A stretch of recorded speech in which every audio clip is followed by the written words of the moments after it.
On va en venir à un document qui nous a particulièrement étonné, la prise de parole de Vladimir Poutine, donc, qui a reçu la délégation sud-africaine. Mais voici une séquence qui commence à faire son apparition. Elle a eu lieu samedi, cette séquence, je vous propose de la regarder. Vladimir Poutine brandit un document qui serait un accord de paix. Et regardez bien ce que dit le chef du Kremlin. C'est assez saisissant, assez hallucinant. On la décrypte cette séquence tous ensemble après. Chers amis, la Russie n'a jamais refusé les négociations. Et je voudrais vous rappeler quelque chose. Attirer votre attention sur le fait qu'avec l'aide du président Erdogan, la Turquie avait accueilli toute une série de négociations entre la Russie et l'Ukraine, afin de développer, d'instaurer un début de confiance et de préparer le texte d'un traité.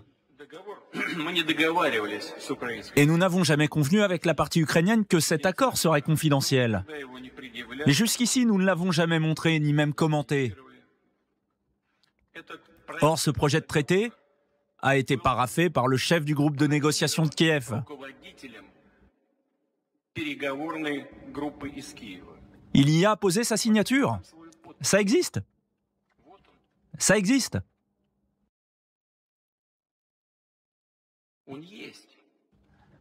Ce traité s'appelait Traité de neutralité permanente et de garantie de sécurité de l'Ukraine. À propos de la garantie dont vous avez vous-même parlé, cher président de la République d'Afrique du Sud, il y a 18 articles.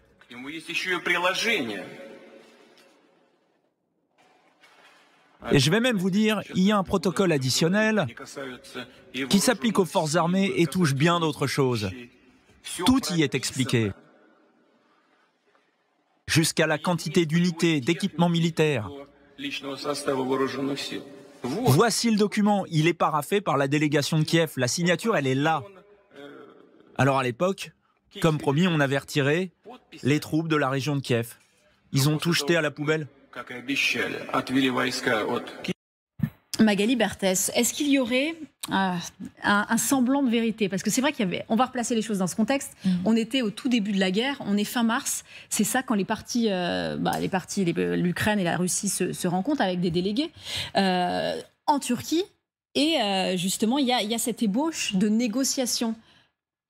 Oui, en effet, c'était donc le 10 mars 2022 et le 29 mars 2022. Il y a 2 réunions, en effet, qui se tiennent à Istanbul et à Antalya, avec en effet, au niveau ministériel, sous l'égide de la Turquie, réunion pour essayer de discuter de la paix. On est en effet 5 semaines, un gros mois après le début de l'invasion, et c'est pour parler progrès. Et il est en effet question dans ces négociations du statut de neutralité, des garanties de sécurité que pourrait obtenir l'Ukraine, sans adhérer évidemment à l'OTAN, parce que ça immédiatement c'est une ligne rouge pour les Russes, mais des garanties que pourraient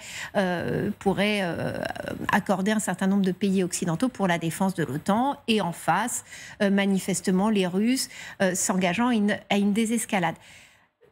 Manifestement, à l'époque, la Turquie y croit, les Américains pas du tout.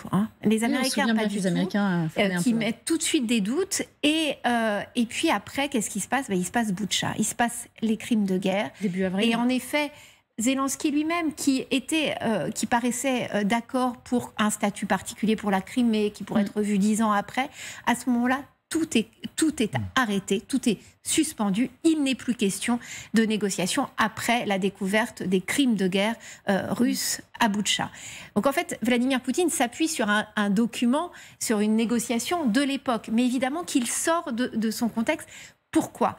Là, ce week-end, il est face à une délégation de présidents africains qui s'est rendu essayer de négocier justement une ébauche de cessez-le-feu. Qu'est-ce qu'il est en train de faire? Il est en train de semer le doute dans la tête des dirigeants étrangers pour leur dire, vous voyez bien, moi je suis de bonne volonté, ce sont eux qui n'ont jamais voulu et qui ont fait semblant de négocier la paix. On est aussi dans une opération de déstabilisation, toujours des soutiens potentiels de la Russie, aussi à déstabilisation des Occidentaux, parce qu'évidemment, quand on voit ces images, on se pose des questions. C'est le but. C'est vrai, Macha, je me mets à la place d'un téléspectateur. Là, donc, il dit traité de neutralité permanente et de garantie de sécurité de l'Ukraine. Je me mets à la place d'un téléspectateur qui allume sa télé qui dit en fait, il y a eu quelque chose de signé.